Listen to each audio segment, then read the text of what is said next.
tempo atrás se falava em bandidos, há um tempo atrás se falava em solução, há um tempo atrás se falava em progressão, há um tempo atrás que eu via televisão.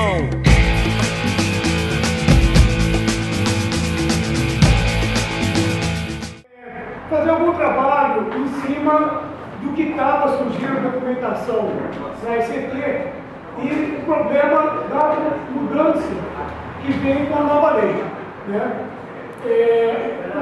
Parte dessa discussão toda a gente fez aquele outro seminário de antes da mudança da legislação, quando estava na campanha para tentar barrar os Correios S.A. Certo? Bom, a lei que mudou, que foi aprovada, tinha aquela medida provisória, e foi para o Congresso Nacional e virou uma lei, né?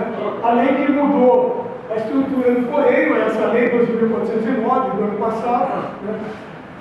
Que alterou o decreto 509 lá que estruturava a ICT como parte do Ministério das Comunicações, né?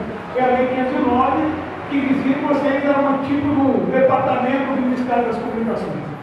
O fato de ser parte da estrutura do Ministério das Comunicações garantia uma série de direitos a vocês, como uma relação de funcionário público, né? E isso que garantiu a estabilidade do pessoal dos Correios naquele julgamento que teve no Supremo Tribunal, tá? E que reintegrou os companheiros que tinham sido demitidos, etc. Bom, essa alteração ela é parte de uma campanha, de uma política que vem dentro do governo, que já na época do governo Lula, quando houve a elaboração daquele projeto. Vocês lembram que o projeto inicialmente foi elaborado pela Casa Civil, né? A Dilma, ela era a ministra da Casa Civil, certo? E ela estruturou esse projeto, né? Já no governo Lula, e que visava não só o Correio, mas é um conjunto de políticas que visa enquadrar as estatais do governo federal dentro de uma lógica de empresa privada. Ou seja, o que era a campanha? Já desde a época do Fernando Henrique, né? Desde do Collor, né? Quando o Collor assumiu, vocês lembram, que era a campanha contra os marajás. Então, tudo quanto era funcionário público, coisa ligada ao Estado, era uma coisa ineficiente, era uma estrutura de marajá e que precisava acabar com isso. Essa era a política do neoliberalismo. Já desde a época do Collor, atravessou com o Fernando Henrique, com toda a política de privatização e restou uma série de estatais, né? Então, dentro do governo Lula, houve uma mudança de política que vinha do ponto de vista do Fernando Henrique, deu uma amenizada nas privatizações, mas a política de transformar as estatais dentro de uma concepção de empresa privada continuou. Certo? Esse aqui é um resumo de uma matéria que saiu no Jornal do Globo do ano passado, de 22/10 do ano passado, e que era muito interessante, né? Porque essa matéria do Jornal Globo, ele falava da discussão que estava tendo dentro do governo da Dilma e que eles pretendem mudar essa concepção das estatais para essa estrutura de funcionar como sociedade anônima. O que significa funcionar como sociedade anônima? Porque não é só o problema da privatização em si. A privatização, a degradação do mercado é uma das coisas. A outra é uma mudança global de funcionamento da empresa. Isso era muito bom vocês darem uma lida na matéria que saiu no Globo, porque é muito transparente, né? É muito franca, né? Não é uma matéria com enrolação, né? Em geral, o governo ele te dá apunhalado pelas costas, né? Então dissimula, certo? Ele vai fazer uma coisa e pinta de outra cor. A matéria do Globo é interessante porque ela é muito transparente, muito clara e diz o que o governo está querendo, né? Então, o objetivo é transformar as estatais que restaram para uma estrutura funcionando como sociedade anônima. O que significa, como diz a matéria, uma governança mais rígida, né? O problema é rígida em cima de quem, né? Não é rígida contra a corrupção, desvio de dinheiro, contratos fraudulentos, não é sobre... Continua a matéria, esse texto é interessante, né? As mudanças constam de um projeto de lei elaborado em 2009, que passa do planejamento da Casa Civil, mas adiado no passado devido às eleições. Agora a equipe da presidente Dilma Rousseff quer colocar em prática dentro da concepção de que estatal é importante para o país, mas tem que dar resultado e tem que investir. Do ponto de vista do governo e da concepção da empresa capitalista, o que é uma empresa que dá resultado? É uma empresa que dá lucro. Essencialmente isso. Né? Ou seja, ela tem que prestar um serviço, porque a atividade econômica que ela exerce tem que funcionar, que a estrutura da sociedade tem que funcionar, agora, tem que funcionar gerando lucro. O que gera lucro? É o aumento do preço da mercadoria, que no caso dos Correios é o transporte de coisas, né? Ou de carga, de encomendas, etc. É o preço desse serviço e diminuição de custo. Diminuição de custo é atacar os trabalhadores, certo? Fazer ele produzir mais com preço menor. O aumento do preço do serviço para a burguesia tem um problema, porque ataca o lucro dela. Né? Então o Correio, ele transporta encomenda para o Brasil inteiro, transporta carta, etc. Se for aumentar o preço desse serviço demais para as empresas, elas vão chiar porque vai diminuir o lucro dela. Agora, tem uma outra saída para dar resultado, é diminuir o custo operacional. Bom, continua a matéria. Mesmo aquelas que já seguem a lei das SAs e são de economia mista, como Petrobras, Eletrobras e Banco do Brasil, terão de passar por pequenos ajustes e adotar um marco jurídico padrão, o que inclui estatutos, regras claras de comando, normas de responsabilização de dirigentes, avaliação de desempenho, divulgação de salários, entre outras medidas. Né?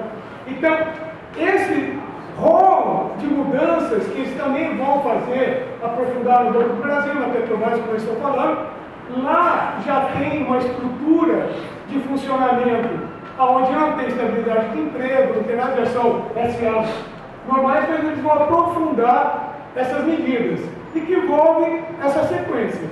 Né?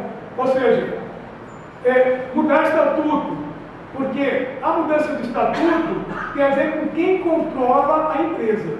Né? Depois a gente vai ver da Lei 509, quem controlava a empresa era o Ministério das Comunicações. Certo? Então era subordinado ao ministro, né? Ou seja, ao próprio governo federal. A mudança do estatuto que veio, ela muda a hierarquia de mando. Né? E vamos ver por que ela muda a hierarquia de mando. Daí envolve mudança na estrutura e também na relação com os trabalhadores, e por isso vem a nova fase de avaliação de desempenho em cima de vocês. Né? Já houve o primeiro movimento anteriormente, né, anos atrás, de implantar a avaliação de desempenho, tentaram tomar medidas de represália em cima daqueles que eles diziam que tinha baixo desempenho. Né? Aí não puderam demitir, não puderam mexer com o pessoal por causa da estabilidade, que tinha que provar justa causa, né? E voltaram atrás. Agora, com a nova estrutura, eles voltam com uma nova ofensiva aí que vem para frente. Bom, o que é a mudança central da Lei 12.409, essa que foi votada agora no ano passado? Né? Ele altera o Decreto 509. Ele não acabou com o Decreto 509. Certo? Ele alterou. E onde está o centro, que é o ponto do gato aí dessa história? Ela incluiu no artigo 509 esse artigo 21A aqui, né? Então passa a vigorar por ser os seguintes artigos, 21A e 21B. 21B é sobre estrutura de funcionamento. O que interessa para a categoria, para os trabalhadores, esse problema aqui. Artigo 21A. Aplica-se subsidiariamente a esse decreto-lei, a Lei 6.404, de 15 de dezembro de 76. Então incorporou na Lei 509 a Lei 6.404, que é a que rege as sociedades anônimas.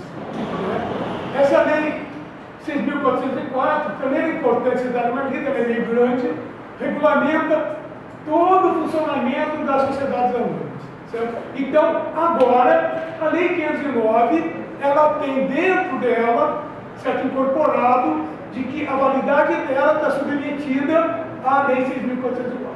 Esse é o grande golpe, certo? O resto são detalhes. Né? Bom, então, pela Lei 509, do ponto de vista da estrutura, né, o que muda, certo? Pela Lei 509, competia ao Ministro das Comunicações exercer a supervisão das atividades da ECT nos DRAN. Então, o ministro, ou seja, o governo federal, ele era o dono e ele era o mandante, certo? Então, quando vocês tinham uma briga, era uma briga diretamente com o governo, certo? O ministro com o governo, porque ele era o chefe que mandava na ECT. Qual a vantagem disso do ponto de vista da luta dos trabalhadores? Além do problema da estabilidade, que colocavam vocês como parte do Ministério das Comunicações, era de que a luta rapidamente tomava um caráter político contra o governo, porque ele era o dono, certo? Então, quando tinha greve da ECT, era enfrentamento direto com o governo. Qual a vantagem? O governo é eleito, né? Diferente dos acionistas, né? O acionista é dono de ação, você nem sabe quem é. É um ente que não aparece, né? O capitalista, ele é só um nome, certo? Ele não aparece fisicamente, certo? Agora, o governo, sim. Ele é eleito, é conhecido, tem uma cara, o ministro tem uma cara, o presidente tem uma cara. Então, os enfrentamentos de vocês tomavam um cunho que agora passa a não tomar, certo? E vamos ver, embora o governo continue sendo acionista majoritário, mas ele passa a ter uma outra estrutura, né? Bom, pelo artigo 3 da nova lei, da 12.409, além de incluir a lei das sociedades anônimas no 509, ele mudou a estrutura e hierarquia, né, de mando dentro da ECT. Então, a primeira hierarquia da ECT é a Assembleia Geral. A Assembleia Geral de quem? Dos trabalhadores? Não, é dos acionistas, certo? É de quem é dono, né? Então, nessa Assembleia Geral, ela decide tudo que vai funcionar dentro da CT. Muda o estatuto, decide normas, etc.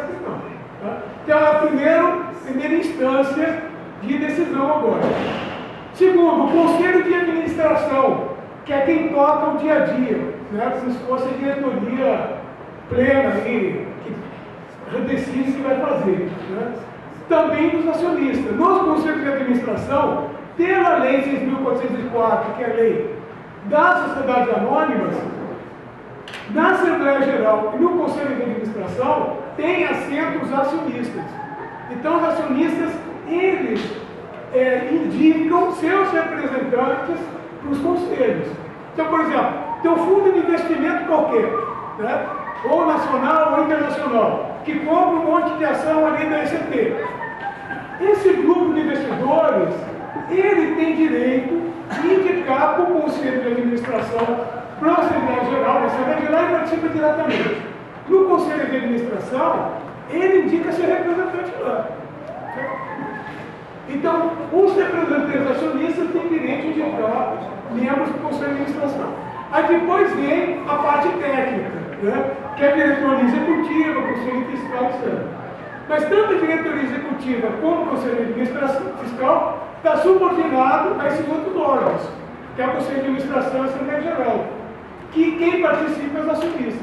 Antes, quem que indicava a diretoria da STT? O ministro. Aí, dentro do conchavo político dele, etc. Então, mas é o governo.